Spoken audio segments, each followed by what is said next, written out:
नमस्कार दोस्तों, आज की कहानी है वसीयत। बरसात की एक ठंडी शाम थी। आसमान में बादल ऐसे गरज रहे थे जैसे कोई बड़ा तूफान आने वाला हो। गांव के कोने पर बना 2 मंजिला पुराना मकान उस रात कुछ अलग ही लग रहा था। दीवारों पर सीलन की हल्की परत, आंगन में भीगी मिट्टी की खुशबू और दरवाजे की चरमराहट सब मिलकर जैसे कोई राज छुपा रहे हों। उस घर में रहते थे हरि नारायण जी और उनकी पत्नी कमला देवी। उम्र ढल चुकी थी, हाथों की नसें उभर आई थी, कमर हल्की झुक गई थी, लेकिन आंखों में अब भी उम्मीद थी अपने बेटों के लिए। 2 बेटे थे, विक्रम और अरुण। दोनों शहर में रहते थे। बड़े बड़े सपने, बड़ी बड़ी बातें, लेकिन दिल छोटे होते जा रहे थे। उस रात अचानक दोनों बेटे बिना बताए गांव पहुंचे। दरवाजा खटखटाने की आवाज थी, थक थक थक। कमला देवी ने दरवाजा खोला। सामने दोनों बेटे खड़े थे, भीगे हुए, लेकिन चेहरे पर बेचैनी थी, अपनापन कम। अरे तुम लोग अचानक? बस जरूरी काम था, विक्रम ने सूखे स्वर में कहा। हरिनारायण जी चारपाई पर बैठे थे, उनकी छड़ी दीवार से टिकी थी। कमरे में टंगी पुरानी घड़ी की टिक टिक उस सन्नाटे को और गहरा कर रही थी। कुछ देर तक इधर उधर की बातें हुई, फिर असली मुद्दा सामने आ ही गया। पिताजी, सुना है आपने वसीयत बनवाई है? अरुण ने सीधे सवाल किया। कमला देवी का हाथ वहीं थम गया जहां वो चाय की ट्रे रख रही थी। चाय की प्याली हल्की सी खनकी। हरि नारायण जी ने धीरे से चश्मा उतारा। हाँ, बनवाई है। क्यों? विक्रम आगे झुका। हमें जानने का हक है कि उसमें क्या लिखा है। कमरे की हवा जैसे भारी हो गई। बाहर बिजली चमकी। एक पल के लिए पूरा कमरा उजाले में डूबा और फिर अंधेरे में। हरिनारायण जी ने शांत स्वर में कहा, वसीयत का सच समय आने पर पता चल जाएगा। बस यही शब्द चिंगारी बन गए। विक्रम की आवाज ऊंची हो गई। समय आने पर? पिताजी, ये जायदाद हमारी भी है। जायदाद? हरिनारायण जी की आंखें पहली बार चमकी। तुम्हें हमारी सेहत की चिंता कब हुई? तुम्हें माँ की दवाई का नाम तक पता है? कमला देवी की आंखें भर आई, लेकिन वो चुप रही। उस रात खाने की थाली भी सन्नाटे में परोसी गई। रोटी की हर कोर जैसे सवाल बनकर गले में अटक रही थी।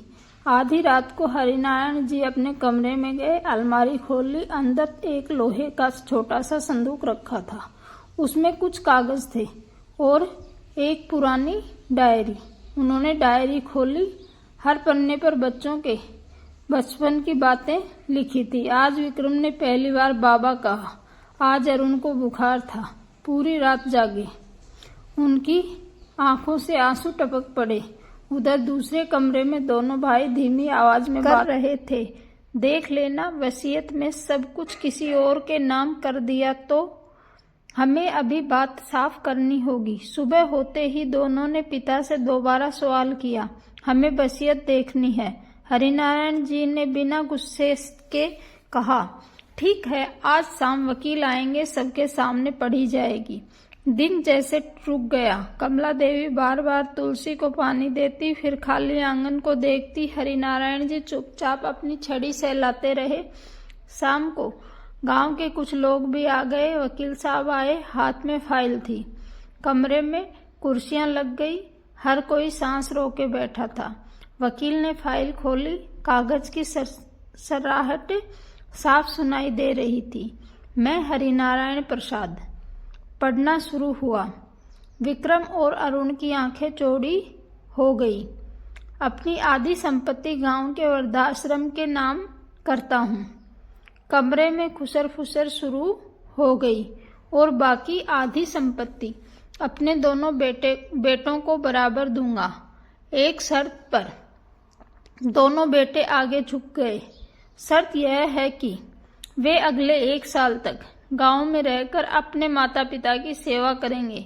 अगर इस 1 साल में उन्होंने किसी भी तरह का अपमान या दबाव बनाया तो पूरी संपत्ति वृद्धाश्रम को दे दी जाएगी। सन्नाटा। विक्रम के चेहरे का रंग उड़ गया। अरुण ने पिता की ओर देखा। पहली बार आंखों में शर्म थी। हरिनारायण जी ने धीमे लेकिन ठोस स्वर में कहा, जायदाद पाने से पहले यह साबित करो कि तुम बेटे हो, सिर्फ वारिस नहीं। कमला देवी के चेहरे पर हल्की मुस्कान आई, गर्व की। गांव वालों ने एक दूसरे को देखा। किसी ने सोचा भी नहीं था कि बूढ़े माँ बाप इतना बड़ा कदम उठाएंगे। कुछ दिन तक दोनों भाई चुप रहे। शहर लौटने का टिकट भी रद्द कर दिया। धीरे धीरे बदलाव शुरू हुआ। विक्रम सुबह पिता को दवाई देता, अरुण माँ के साथ आंगन साफ करता। पहली बार उन्होंने उस घर की दीवारों को गौर से देखा जहां उनके बचपन की ऊंचाई के निशान अब भी पेंसिल से बने थे। एक दिन कमला देवी हल्की सी फिसल गई। अरुण ने तुरंत संभाल लिया। उसके हाथ कांप रहे थे। माँ, आपको कुछ हो जाता तो? कमला देवी ने उसके सिर पर हाथ रखा। बस इतना ही डर हमें भी लगता था जब तुम छोटे थे। ये शब्द सीधे दिल में उतर गए। धीरे धीरे 1 साल बीतने लगा। घर में फिर से हंसी लौट आई। रात को सब साथ खाना खाते, पुरानी बातें होती। 1 साल पूरा होने के लिए हरिनारायण जी ने दोनों बेटों को बुलाया। अब बताओ, जायदाद चाहिए? विक्रम की आंखें नम थी। हमें आप चाहिए, जायदाद नहीं। अरुण ने सिर झुका लिया। हमसे गलती हुई थी। हरिनारायण जी ने वसीयत के कागज उनके सामने रख दिए। अब ये सिर्फ कागज हैं, असली वसीयत तो तुम्हारे व्यवहार में दिखती है। कमला देवी की आंखों से खुशी के आंसू बह निकले। उस रात बारिश फिर हुई, लेकिन इस बार तूफान नहीं था। घर के आंगन में शांति थी, दीवारों पर सीलन थी, लेकिन रिश्तों में नहीं।